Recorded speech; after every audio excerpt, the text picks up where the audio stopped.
안녕하세요. 타스 건축사무소의 김인환 건축사입니다. 오늘 제가 말씀드릴 주제는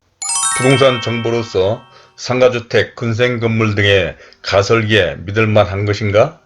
또는 설계가 땅이나 건물의 가치를 결정한다. 가설계로 땅과 설계자를 결정한다라고 하는 것입니다. 요즘 대지 구입과 설계, 공사 등에 관한 제 영상을 보시고 여러분들이 이에 관한 상담을 해오시는데, 이런 분들과의 대화 가운데서 설계, 특히 가설계에 관해서 느끼는 바가 많아 오늘은 이 부분에 대하여 말씀을 드리고자 합니다. 그러니까 이제는 건축에 있어서 설계가 중요하다는 것은 누구나 다 인식을 하는 바일 텐데, 또 저는 그동안 여러 영상 등에서 건물을 지으려는 땅을 구입하거나 결정하기 전에 반드시 그 땅에 대한 법이나 규정을 검토해 봐야 하고, 또 어떤 건물이 어떻게 건축될 것인지 제대로 된 기본 계획, 소위 가설계를 해봐야 된다고 강조해 왔습니다. 그런데 아직도 대부분의 건축주들이나 땅을 사려는 투자자들은 부동산 사무소나 자신의 판단만으로 땅을 샀다가 어려움을 당하는 경우도 있고, 또 기존에 땅을 가지신 분들도 잘못된 가설계로 건축하는 데 어려움을 당하는 분들도 있어서, 이에 대해서 다음과 같은 5가지 내용으로 말씀을 드리려고 합니다. 아무쪼록 이런 데 대해서 관심이 있으신 분이나 특히 상가주택, 단독주택 등 건물을 지으시려거나 부동산 등에 투자하시려는 분,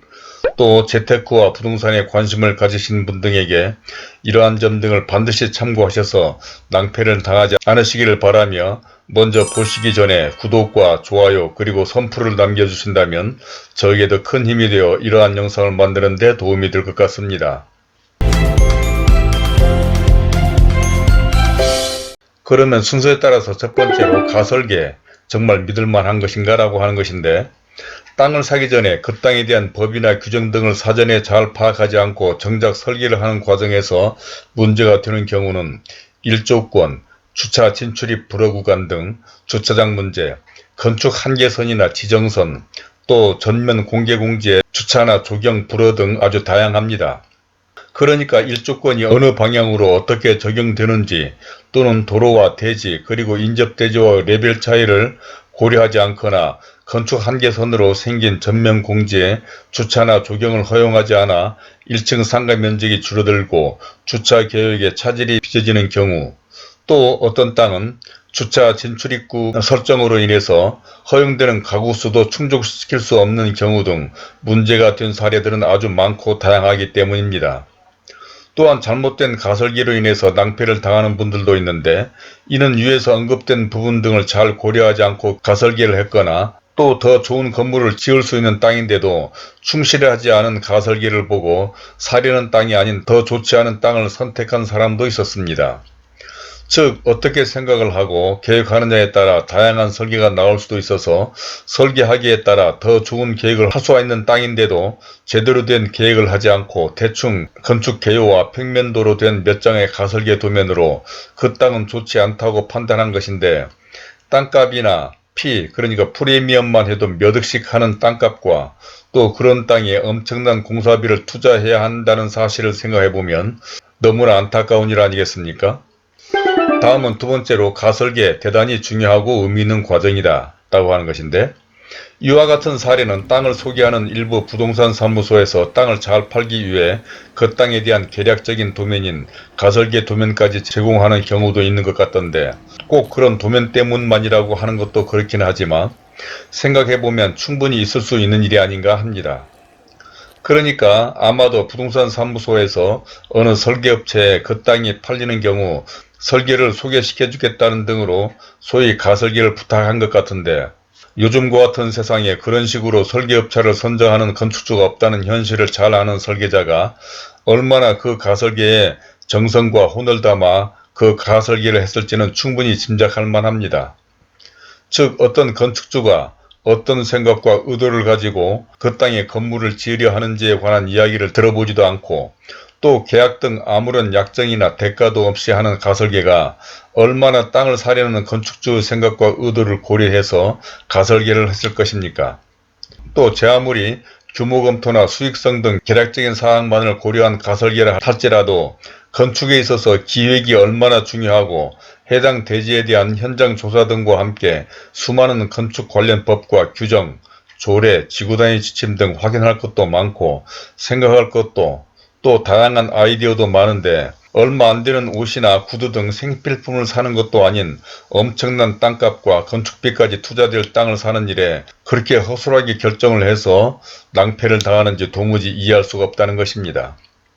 그러니까 제대로 된 설계도 아닌 가설계로 그 땅에 대한 판단을 해서 계약을 하고 또 이를 바탕으로 설계업체를 정하기도 하며 건축까지 한다는 것이 불합리하다는 것인데, 이로 인해서 낭패를 당하거나 어려움을 겪지 말고 어차피 건축을 하려면 건축사가 필요하므로 전문성과 신뢰할 만한 제대로 된 건축사를 미리 선정해서 가설계 즉 기획설계에서부터 본설계 그리고 건축의 모든 과정을 협의하고 도움을 받는 것이 훨씬 효율적이지 않을까 싶다는 것입니다.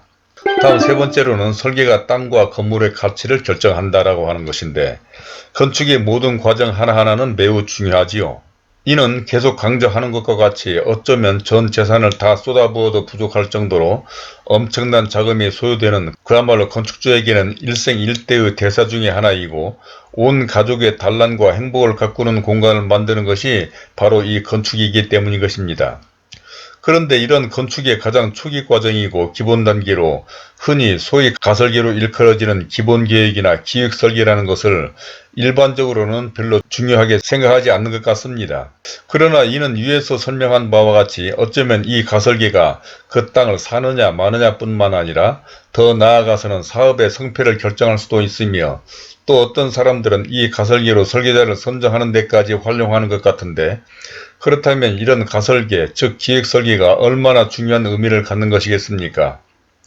그런데도 이 가설계를 그야말로 가짜 설계나 그냥 대충 해보는 단순한 설계라고 여겨서 그러는지, 말하면 그냥 무료로 또는 심지어는 서비스로 해주는 것처럼 생각하는 건축주들이 많은 것 같고, 또 그런 부탁을 받는 설계업체 등에서는 이런 형태로 이루어지는 가설계로 본설계의 계약까지 이루어진다는 보장도 없다 보니 되면 좋고 아니면 말고 식으로 그저 형식적으로 직원 등을 시켜서 도면 몇 장 정도 그려주는 것이 일반적인 것 같은데,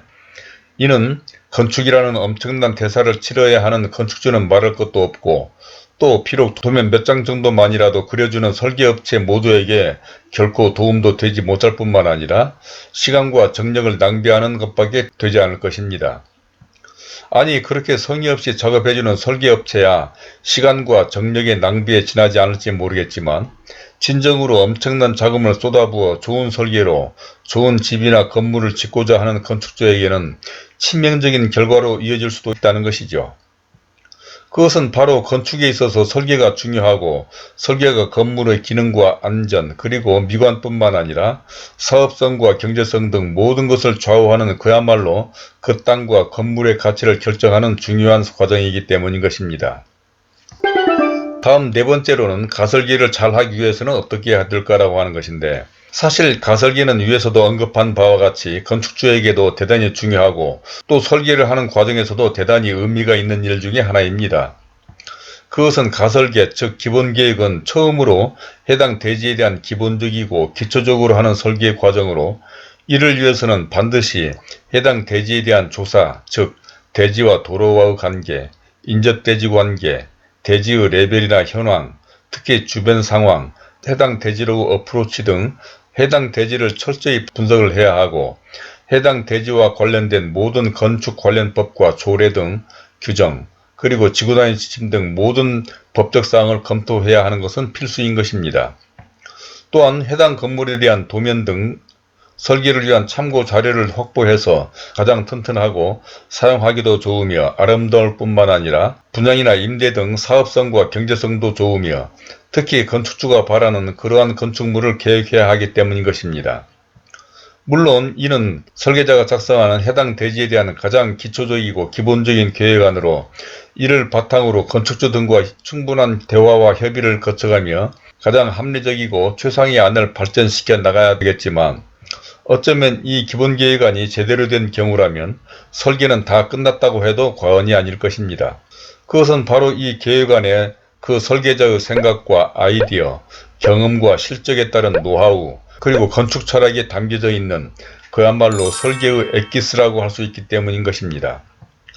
바로 이 기본계획안, 즉 가설계에 담겨있는 설계 내용과 자료가 그 건물을 설계하고 계획한 설계자에게는 지적 재산이고 가장 중요한 노하우인 것이며, 정부기관 등에서 실시하는 현상 설계에 제출하는 것이 바로 이 기본계획안일 정도로 중요한 자료인 것입니다.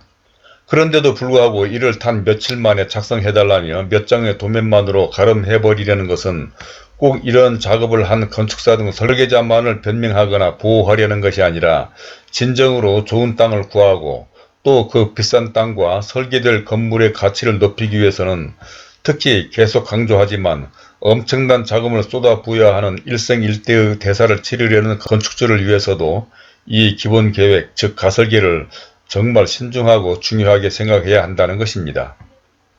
이제 마지막 5번째로 사업비에서 설계비가 차지하는 비중에 대해서 말씀드려 보겠는데, 상가주택 등 소규모 건축에서 좋은 땅을 구하고 전문성과 신뢰할 만한 좋은 설계업체를 정하기 위해서 정부 발주공사나 관급공사처럼 제대로 된 기본계획안을 받아보는 현상설계 제도 등으로 하지 못하는 이유는 무엇일까요? 물론 그 방법 등을 잘 모르기도 하겠지만 가장 중요한 것이 비용 때문일 것입니다. 그러니까 건축주들은 이런 가설계에 굳이 비용을 지불하면서까지 하려고 하지 않고, 경쟁을 해야 하는 설계업체 입장에서는 행여나 잘하면 이를 통해서 설계를 수주할 수도 있지 않을까 하는 마음으로 대충이라도 무료로 작업을 해주려는 것이 현실 같습니다.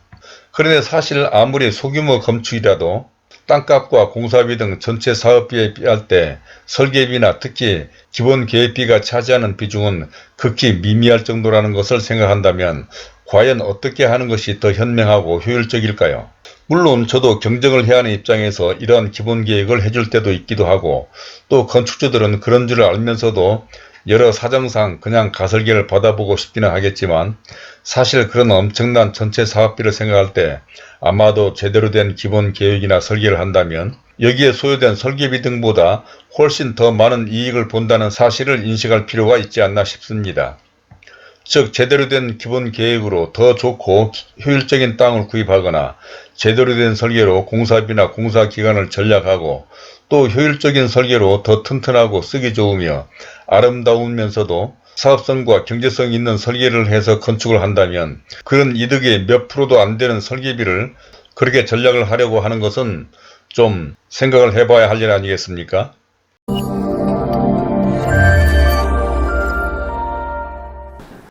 자, 지금까지 가설계로 땅과 설계업체 등을 선정한다라고 하는 것에 대해서, 첫 번째로 가설계 정말 믿을만한 것인가, 두 번째로 가설계 대단히 중요하고 의미 있는 과정이다, 세 번째로 설계가 땅과 건물의 가치를 결정한다, 네 번째로는 가설계를 잘 하기 위해서는 어떻게 해야 하는 것인가, 또 다섯 번째로는 사업비에서 설계비가 차지하는 비중에 대해서 말씀을 드려봤습니다. 물론 세상을 살다 보면 몰라서도 그렇고 또 알면서도 이러저러한 사정으로 행동에 옮기지 못하는 경우도 있습니다. 그러니까 보통은 건축을 하기 위해서는 땅을 먼저 구하고 다음으로 가설계를 하거나 설계업체를 선정하려는 것인데, 사실 이는 잘못된 경우로 위에서 언급한 바와 같이 대충 작성된 가설계로 잘못된 땅을 구해서 낭패를 당하거나 좋은 설계로 훨씬 효율적인 공사와 건축물을 만들 수도 있는데, 이를 잘 인식하지 못해서 손해를 보는 일이 비일비재한 상황을 보면서 안타까운 마음으로 오늘 이런 말씀을 드려봤습니다. 혹시 이런 데 대해서 설계자나 건축사 등을 변명하려고 하는 것이 아니냐는 등 어떤 다른 오해가 없으시기를 바라고, 이런 데 대한 궁금한 점이나 의견 등이 있으시면 선플로 남겨주시기 바랍니다. 그러면 그런 점 등과 또 더 구체적인 상담을 원하시는 경우 본 영상 하단에 더 보기에 적어둔 이메일과 전화로 연락을 해주신다면 더 자세한 설명을 해드리도록 하겠고, 또 구독과 좋아요를 눌러주신다면 본 채널에 관련된 다른 많은 참고 영상들을 보실 수도 있으며, 화면 왼쪽에 제가 추천하는 이 영상들도 꼭 참고해 보시길 바라면서 오늘은 이것으로 줄이도록 하겠습니다. 감사합니다.